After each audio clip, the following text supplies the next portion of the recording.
Hey YouTube, it's your girl Dr. J, and I am back with part 2 of homeschooling logic. And in this video I'm going to show you guys some hands-on logic things that you can do with your kids. Again, I'm a big advocate for covering logic in your homeschool at least 1 or 2 days a week. Doesn't have to be something that's hard for your kids. It should actually be really fun. So I'm going to show you some things that I do with my kids for us to cover logic.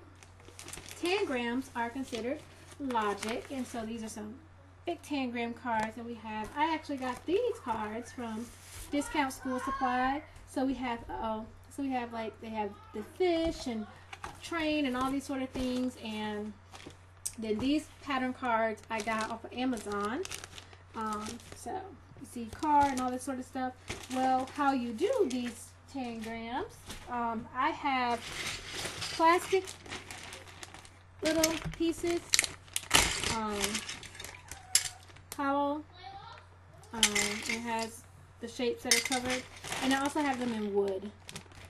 So again, the wood pieces tend to be a bit more sturdy. They're heavier. They're not hollow, but the plastic are cheaper.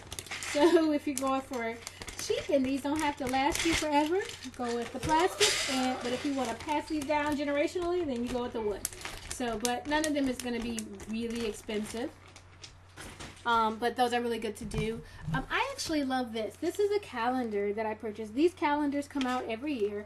This is the 2011 calendar, but I actually purchased this in 2012. And I think I got it for $1 at a university bookstore. So just buy the calendar out of season and you'll be good to go. But it has different problems like this. Every calendar day is a different problem. So it has this picture and it says 3 of a kind. What common themes connect all 3 to the of these images? And it says the answer may involve wordplay.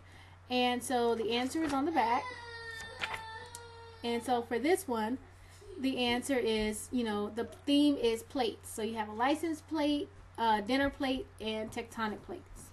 So did you get that one? So you're going to have, 300 or so of these because Saturday and Sunday are on the same day, same sheet of paper. But these are really fun to do, and you guys can sit down and try to figure these out as a family, which is really fun. And that's going to be a big theme in my hands-on logic. A lot of stuff you can do as a family. This is called square by square. No, this one is block by block. This is one of my block by blocks. And so you have these cards, block by block, and you're going to have like a card that's going to be like this. Okay, so you're going to take the blocks that it has, and each block is a particular shape. Okay, so, and every block is a different shape. And so you're going to have to take the blocks that came in the kit, and you're going to have to use them, put them together in a particular way to make this shape. Now there are hints on the back, but I'm telling you guys, this is hard. The hints generally don't work for me, but my kids are really good at these, so we use them all the time for to help them because I'm beyond repair. But these are excellent. They're excellent for helping your children really understand about space and how to make things fit together in the space that you have. It's just really good. I have another kit. This is another block by block that I have. It's a little bit different. Okay. The cards are just slightly different. Okay. Hints on the back. And slightly different pieces. I'm sorry, my strap is showing. Slightly different pieces, but pretty much gonna do the same thing. It is called Block by Block by Think Fun, and this is something again that the whole family can do. So this is not sitting the kids in the corner making them do their work. Your whole family can do these together and solve them together. This one is called Square by Square, and it's also from Think Fun. And it has this board. Okay, so you have a board.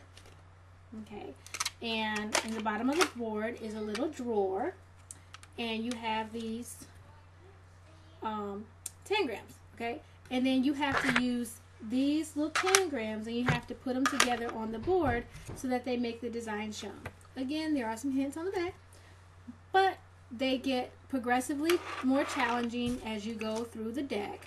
But it's fun. These are good because they actually have great replay value, these and block by block, because even if you get the same one, you know, twice, it's really hard to just go from memory on how to do it. So it has really, really great replay, which is good. And then you can set up a timer to see who can do it the fastest and all that kind of stuff. And then another way that you can do it with cooperation is you can have one person actually looking at the card, and they have to give instruction for the other person to put it together on the board. So to help them have very accurate communication and how to work together as a team. That's another really good strategy to use these. Another hands-on thing I have, this card game is called Blink, and we love this game. It's called the world's fastest card game, and it really does go fast. So basically you have cards like this, and for each card there is a shape, a number, and a color. So the shape, like here, is moon shape, it's yellow, and there's 2. So, okay, let's say I have this card. This card is laying there. If I have this card, I can play it on top because it has the same color, so I can play it. But let's say I had this card. I can't play it because it's not the same shape at all, it's not the same color, and it's not the same number, so I can't play it. But if I had this one, I could, okay, because we have the same color. So it's really neat because your child has to be thinking shape, color, number, shape, color, number, shape, color, number, all the while that they're playing. And you know, if you blink, yes, what's down there in front of you will change. So it's just having your child really process information really quickly. And what you have to do in order to be good at the game is you have to remember what you have in your hand so you can concentrate on the deck. So that's the strategy that your child will learn it, I promise. This card game is called Circles, and it's similar to Blink.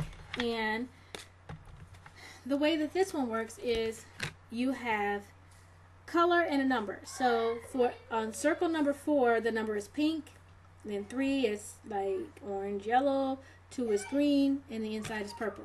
So let's say this card was played, and then I had this card.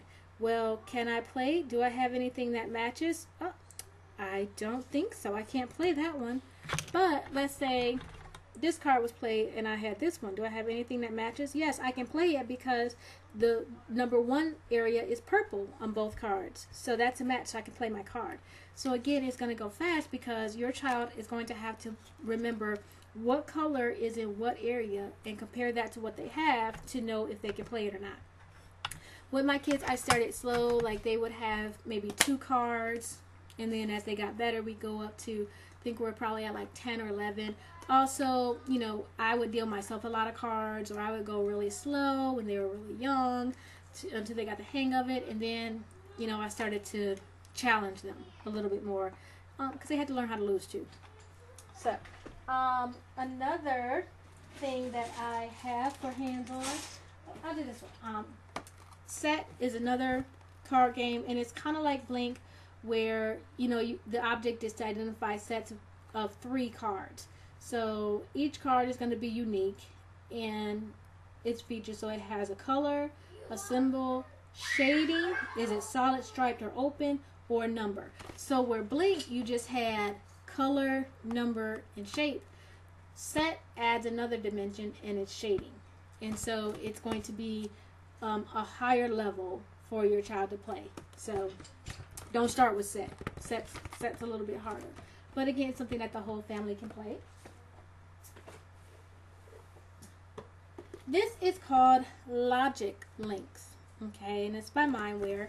And with Logic Links, it's actually really cool because the way it works is that you start with a card like this, and the card is going to tell you, like it'll say, use 1 blue chip, 1 green chip, and 1 white chip.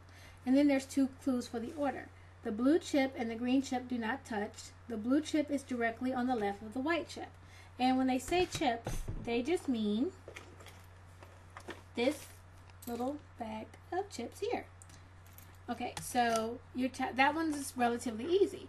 But by the time you get to the back of the deck and you get to card 166, it says use 2 yellow chips, 2 black chips, 1 green chip, 1 blue chip, 1 purple chip, and 1 white chip. Clue number 1, the green chip is adjacent to and counterclockwise from the yellow chip.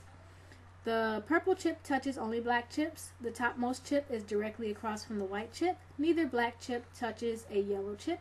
The blue chips touch only yellow chips. So, you know, what started out where your child going, oh, this is easy, Mom, you know, becomes, wow, that was complex. But it's going to cause your child, what it's going to develop in your child is close reading and attention, so that they understand, okay, this is, you know, this was the order of operations. This is what I need to follow.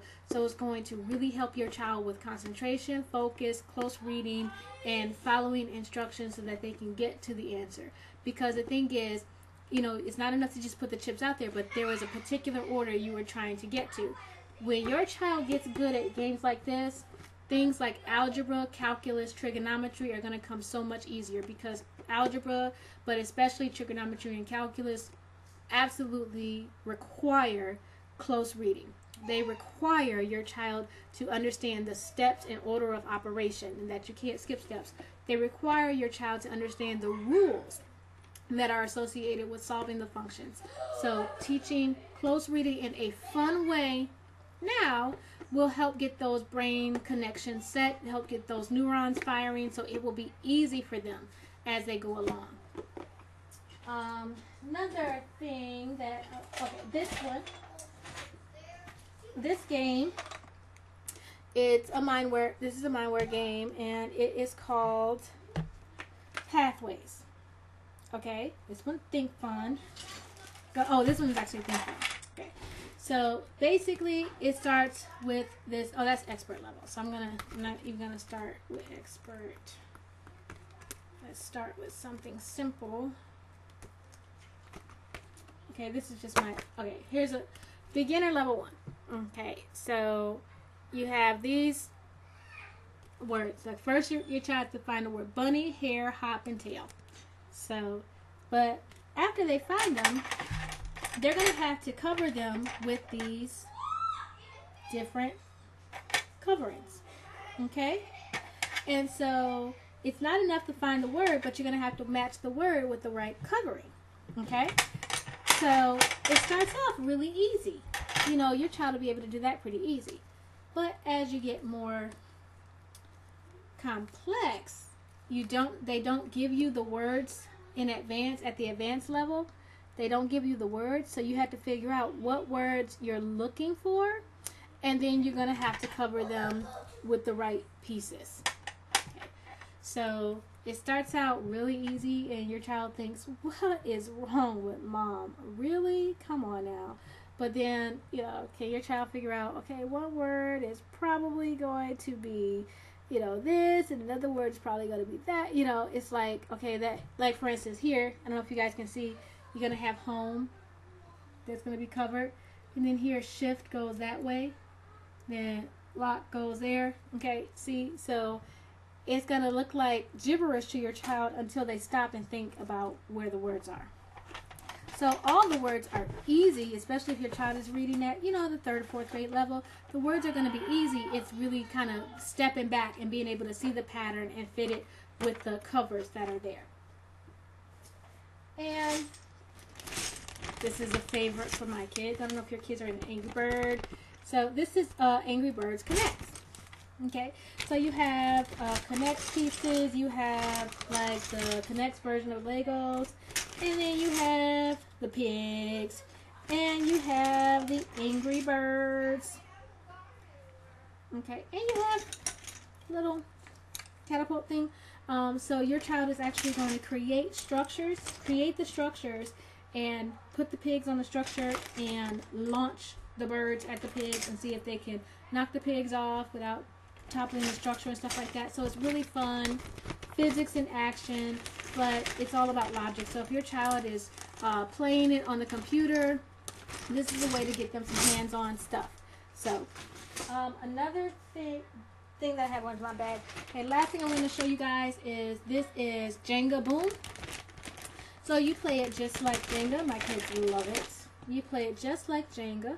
Okay, so you guys know how you play the Jenga game, but it has the added dimension of this thing where you build your Jenga structure on top, and after so much time passes, it collapses down and it makes the structure fall. So not only are you playing the person across from you in Jenga, you're also being challenged in beating the clock.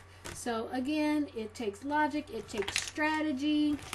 So these are really fun. I love it because logic is something that's necessary, but logic should be fun. Thinking is fun, and you want your child to think that thinking is fun. And so this is not something that you drill and kill. This is not something that you make your child sit down and do 3 or 4 pages at a time. Not even 3 or 4 pages a week. Definitely not 3 or 4 pages a day. The game should be fun. If the children are, crying and, running out of the room, then don't play that. That's not good. So it should be fun.